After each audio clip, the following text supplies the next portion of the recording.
Hi, my name's Jordan. This is me sharing my opinion on today's footballing news. Firstly, I want to start off with England's fixture against Moldova tomorrow night. Now, Hodgson seems to think that there's a lot of factors that could go wrong for England.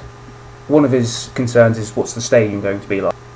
Now, with the stadium, I don't think really that should come into a footballing situation. What the stadium is like and the ground doesn't really come into it very often. He's also concerned about the atmosphere that the England team will receive there in Moldova. Now, yes, the atmosphere could be a bit of a problem, but you would have thought that with the English footballers being professionals, playing in the Premier League week in, week out, they go to hostile environments nearly almost every other week. You think playing against someone else's stadium, there's always a bit of a hostile environment. Some players have it worse than others, obviously, but you'd expect the England players to be used to this. He's also concerned about the pitch, which, in my opinion, is the worst excuse you can use as a manager, is to blame the pitch.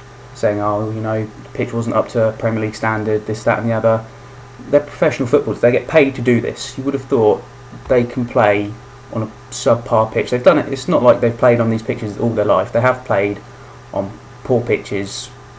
Also, the other team have to deal with this same pitch.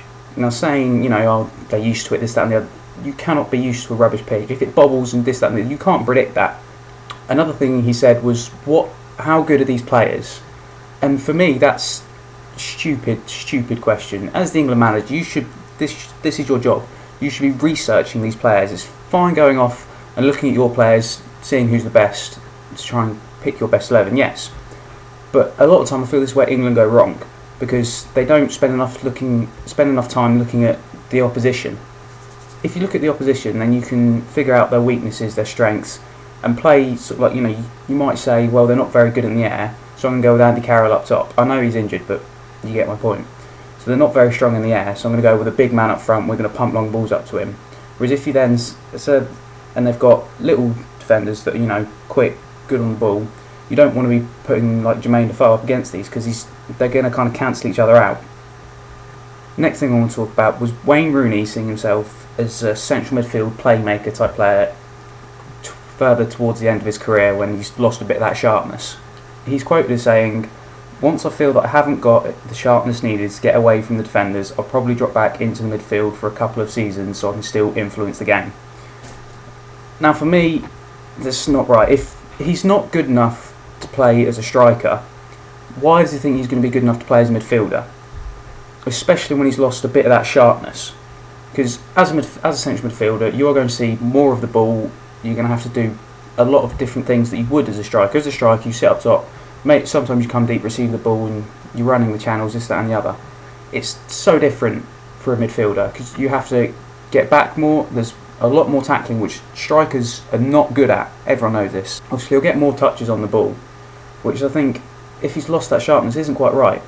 He's going to be in the middle of the park, which is the most compact place, so he may not have as much time on the ball as he'd like if he's lost that bit of sharpness. Now, if he can't get into the Man United first team as a striker, which is his preferred position, I don't see why he thinks he's going to be able to do it as a midfielder, that he's not as good at, has not been doing all his career.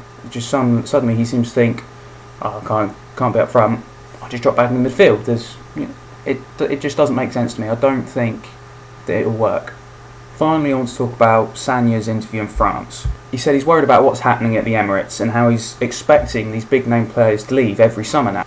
Now, I'd have to agree with him, because when you look back through the history of Arsenal, they've done this. I can sit here and list off a number of players that have come into the Arsenal team, done really well, and a year or two they've been sold off for quite a big profit. Look at the likes of Henry, Adebayor, Van Persie, Alex Song, Cesc Fabregas, Sami Nasri, Gael Clichy. It just makes me wonder if Arsene Wenger is content with doing this and letting the big name players go off and keeping the club at a top 4 type club, not sort of like, trying to hold on to this, putting a bit more money into the players and just trying to keep hold of them, maybe, fight for the championship more. You almost feel like, we sell these players off, we're kind of stabilising ourselves as a big club in that top 4. So it makes you think, is that what Arsenal fans want? I'd say no. I'm not an Arsenal fan, but you can't support a club that only wants to, be in the top 4. that they don't really have any higher ambitions than that. You want your club, even if it's, Southampton just come to the thing, you want them to try and get as high as they possibly can. Obviously you have to be slightly realistic, but at the same time, you want them to be aiming as high as possible.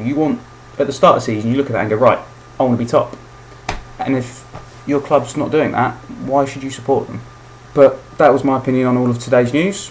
If you have any opinions for me that you'd like to share, leave them in the comments below, and I'll see you next time.